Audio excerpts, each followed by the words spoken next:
Welcome to the Brilliant Fertility Podcast. I'm your host, Dr. Katie Rose, and this podcast exists to help illuminate the path ahead of you. With expert interviews, clinical pearls, and real client success stories, my intention is to bring you hope for what's possible on this journey and to give you tools and resources to navigate the ups and downs on the road before you. If you find this podcast helpful, don't forget to subscribe on your favorite listening platform. And I have a big request. If you have a minute, can you leave us a 5-star review? And let us know, what did you learn? What did you come away with? Did you leave with that spark of hope? This helps more people like you find the podcast. My mission is to support as many humans as possible on their path to become parent. And by you sharing and subscribing, you're part of that mission too. And I'm so grateful for you for being here.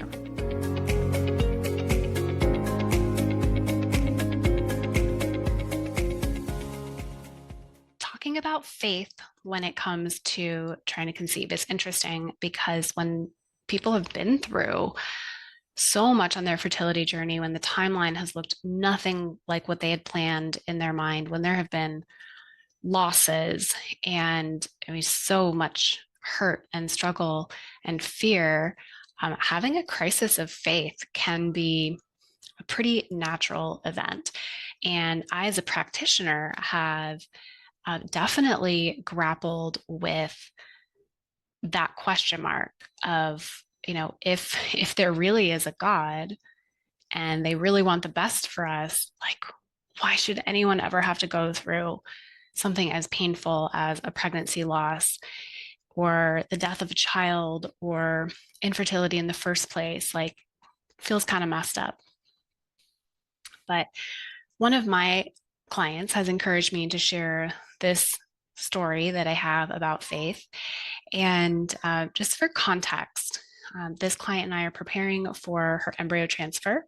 This has been a long-awaited preparation that we've worked on: the physical, the mental, the emotional, and now the spiritual.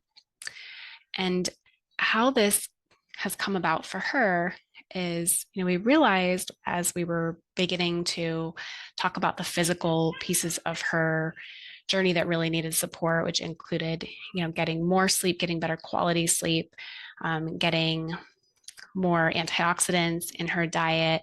She was realizing that she was really struggling to meet the goals that she had set for herself with those physical tasks. And underneath those, there was a lot of stories that she was creating about herself, a lot of meanings that she was, not good enough and not worthy. And as we started, peeling back the layers on those, we decided to do a process that I use in my practice to clear emotions. And we call this process clearing the big 6 of anger, sadness, fear, hurt, guilt, and shame. And it is a surprisingly fast, gentle, effective, and powerful way of peeling back emotion, and not doing it in such a way that someone is totally desensitized or numbed out, or alternatively, like, left in their trauma state that may have initiated those emotions in the first place. So I'll have to do a separate episode about this process. But for her, as we had cleared one of these emotions, one of the pieces of wisdom that came through from her higher self to herself was to surrender and let go and give everything up to God. And when she came back from this state, she was really surprised. She was like, well, that was weird and interesting. Like, I haven't had a relationship with God in a while. And it reminded me of my own story in my relationship with God and reawakening that connection. So when I shared this story with her, we both got a really good laugh out of it. And she said, oh my gosh, why haven't you shared this? So here we are, talking about God on a fertility podcast, something my 19-year-old self would have been like, what the hell? No, that is so weird. But here we are. And This journey takes us back about 5 years ago. Um, I had a patient who had recently had a pregnancy loss. And I think, like I mentioned in a previous episode, like I tend to take things pretty hard. And I know it's not anyone's fault. It's not her fault. It's not her husband's fault. It's not my fault. It's not her OBGYN's fault. It's just like these things happen and they suck. And I was having one of those moments of like, if there's even a God, like, why would this happen? This sucks so much. Like, she doesn't deserve this. She's one of the best people I know. And I was mad and sad and struggling. So I had revisited with my favorite intellectual medium, aka psychic, who I just periodically meet with, and not a replacement for therapy, but definitely someone who has been a helpful person in awakening things that have been stuck for a while.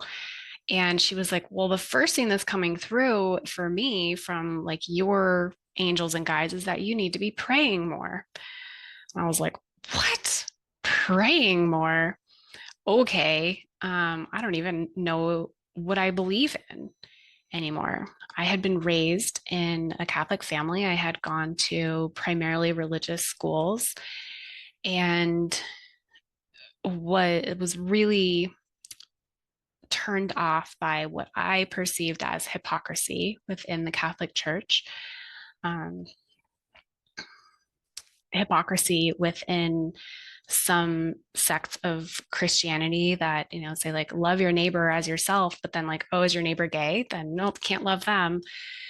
Like that just didn't feel okay to me in any way. So there for me had to be a separation of what I perceived as organized religion and true faith.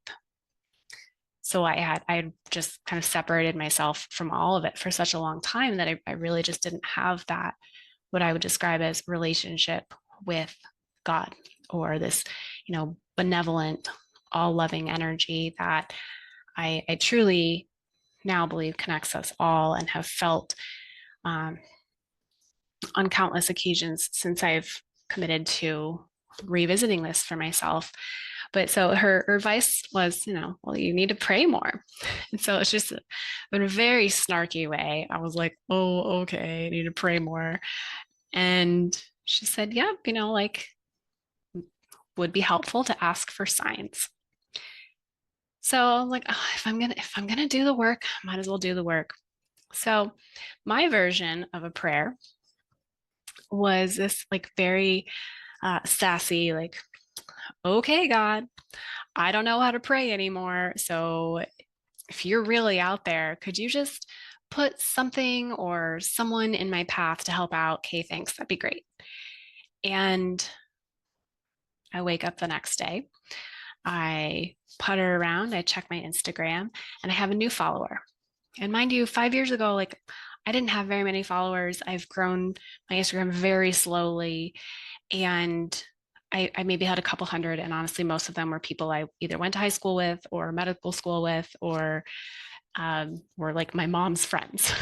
And I have this new follower, and it's a gay author in New York City who's primarily written about relationship to God. And my mind was blown because literally the day before I had made this request, and like we had no mutual friends, no mutual connections whatsoever. So it was pretty bewildering to me that this person would be following me. And I couldn't imagine there would be much that they'd have interested in with fertility. So I said, okay, maybe this is my sign. And as I go to his profile and I went to one of the highlights called book recommendations, there were just, a dozen or so really great book recommendations on reconnecting to God, or books by authors who had been through something similar to what I was going through, or had been alienated from their organized religious communities, but able to reconnect to God on their own terms. And I was like, well, if that's not a sign, I don't know what is. And I still to this day have no idea how this person ended up following me, but I have visited some of those book recommendations and committed to restoring this relationship that I believe is possible for anyone. And it has nothing to do with religion, but it has everything to do with a connection to something that is greater than you, that allows you to let go of the worry and let go of the fear. And when I say greater than you, I don't mean better than you, because I don't believe that that the God I connect with, they don't believe that anyone is better than anyone else. We are all equal. We are all worthy. We are all loved. And even though there is so much pain and heartache and loss and division in this world, and there's so much that we have to learn, there's also so much love and so many helpers and so many people who are devoted to peace, that we can look for them and align with them and create our own version of connection to God. And so that's my story. And I still think that, the ways in which we receive messages sometimes is just weird and wild and doesn't make logical sense. But hell, fertility doesn't make logical sense. If you have ever, gone into the depths of embryology and learned about, how these two cells form or fuse together, and an embryo is created, and that embryo develops into a human being, it is a freaking miracle. I almost said a worse word, but since we're talking about God, I'm trying to keep a clean mouth.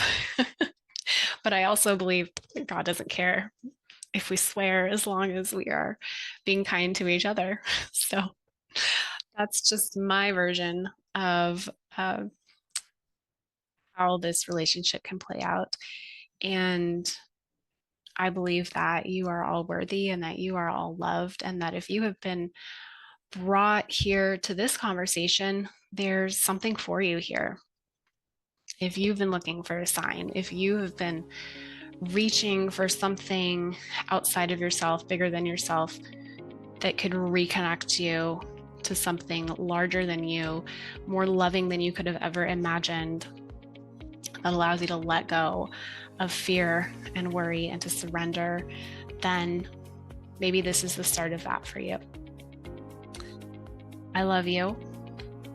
And thank you for listening. And if you got something from this episode, it means the world to me when you take a moment to rate this podcast. So wherever you're listening, pause for 30 seconds, give us a review, leave us a rating. It's so appreciated, helps other people like you find the podcast. And, whatever this next step for you looks like in building this relationship with God, I wish you the best and the most easeful journey into this.